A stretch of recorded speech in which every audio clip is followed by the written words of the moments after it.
بسم اللہ الرحمن الرحیم۔ پیارے دوستو السلام علیکم۔ میں استاد غلام رسول۔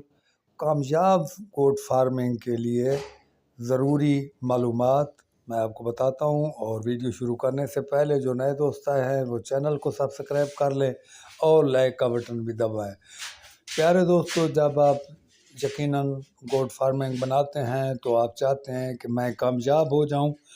تو پیارے دوستو میں آپ کو کامیابی کے راز کی باتیں بتاتا ہوں، ان کو آپ پلے باندھ لیں تو انشاءاللہ تعالی آپ کو کبھی بھی کوئی مشکلات کا سامنا نہیں آئے گا۔ سب سے پہلے تو جب آپ گوٹ فارمنگ بناتے ہیں، جتنی ہی بکریاں ڈالتے ہیں یا بکرے قربانی کے، تو اس سے پہلے آپ کے ہاں جو اخراجات ہے اس کی اماؤنٹ بھی اپنے ہاتھ میں ہونی چاہیے، اور آپ ایڈوانس خوراک لے کر رکھ دیا کریں، ابھی تک پہلی ختم نہ ہوئی ہو،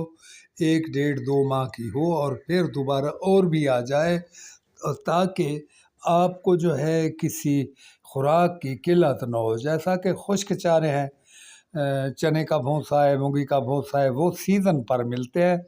سیزن سے آگے پیچھے تو پھر ڈبل ریٹ ہوتے ہیں، تو اس لیے آپ وہ چیزیں سیزن پر خرید لیا کریں، اور پھر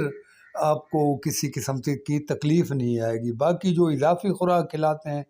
گندم، چنا، مکئی وغیرہ، تو وہ بھی جب سیزن پر لیں گے تو آپ کو آدھے داموں سے ملیں گے، جب سیزن سے آؤٹ وقت میں لیں گے تو پھر آپ کو ڈبل دام لگیں گے، تو پھر آپ کو یقیناً کامیابی بڑی مشکل ہوتی چلی جائے گی، چونکہ آپ کا اخراجات بڑھ جائے گا۔ تو پیارے دوستو، ان چیزوں کا دھیان رکھنے کے ساتھ ساتھ آپ نے جانوروں کی جو ہے ڈیورمنگ ہے، ہم اس کو کہتے ہیں پیٹ کے کیڑوں کی، اور بیرونی ہوتی ہے، اس پر کافی سے زیادہ دھیان دیا کریں، اور وہ ہر 3 ماہ کے بعد آپ نے بکریوں کو کرنی ہے۔ البتہ جو گبن بکری ہے اس کی پیٹ کے کیڑوں کی ڈیورمنگ نہیں کی جا سکتی، لیکن بیرونی اس کی بھی ہو سکتی ہے، کرنی ہے۔ اس کے علاوہ جناب جو ویکسین ہے اس کے ایک ٹائم فریم ہے، جیسا کہ ہم جب بکریوں کو PPR کی ویکسین لگوانا چاہتے ہیں تو سردیوں کی آمد میں لگوائیں، اور ہر سال لگوائیں، پورے سال کے بعد لگوانی ہے، اور سردی کی آمد میں لگوائیں۔ جو آپ کی پتے سوزش کی ہے وہ آپ نے لگوانی ہے سردی کی آخر میں۔ اس کے علاوہ کلورو نمونیا ہے، وہ بھی آپ بہتر ہے کہ سردیوں میں لگوا دیں۔ یعنی یہ 3 جو ویکسینیں ان کو آپ نے کبھی نہیں بھولنا، اور آپ نے سال میں ایک مرتبہ یہ تینوں بھی کروانی ہے۔ اس کے علاوہ جو آپ شیڈ بنائیں، یقیناً آپ کا شیڈ جو ہے صاف ستھرا اور سردی گرمی کے حساب سے ہونا چاہیے، سردی میں سردی نہ لگے اور گرمیوں میں وہ گرم نہ ہو جائے، اس کا ہوادار ہو جائے، اور پھر جب سردیاں آئیں تو اس کو بند کر کے گرم کمرہ بنا دیا جائے، اور اس کی مکمل صفائی ستھرائی ڈیلی کی بنیاد پر کرنی ہوتی ہے۔ اس کا طریقہ یہ ہے کہ خشک جو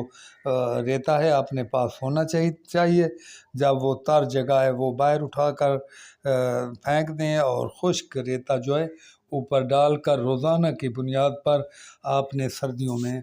یا گرمیوں میں جو شیڈ ہے اس کو خشک رکھنا ہوتا ہے، تاکہ ان کو جو ہے کسی قسم کا کوئی مرض وغیرہ پاؤں سے نہ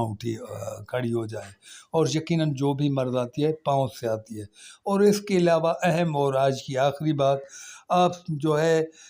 یا وہ جو ہوتا ہے نا چونا، اس کا آپ نے چھڑکاؤ کرنا ہے اپنے شیڈ میں، اور وہ جو ہے کم از کم 1 مہینے سے 40 دن کے اندر آپ نے 1 مرتبہ اس کو جو ہے چھڑکاؤ کر دینا ہے، اور پھر اوپر جو ہے وہ اس کے اوپر تھوڑی سی ریتا ڈال دینا ہے کہ وہ اندر کی طرف چپ جائے، اور پھر وہاں جانور کھڑے کر دینے ہیں۔ تو پیارے دوستو، آپ کو یہ معلوم ہونا چاہیے کہ جو بھی مرض جانوروں کو پڑتی ہے وہ پاؤں سے، یا جب جانور بیٹھتے ہیں تو غلط جگہ پر تو پھر جراثیم آتے ہیں۔ تو پیارے دوستو، شیڈ کی 100% صفائی کو مقبول رکھ کر اپنے جانوروں کی صحت کو محفوظ رکھیں۔ تو اب میں اجازت چاہتا ہوں، اگلی ویڈیو تک اللہ حافظ۔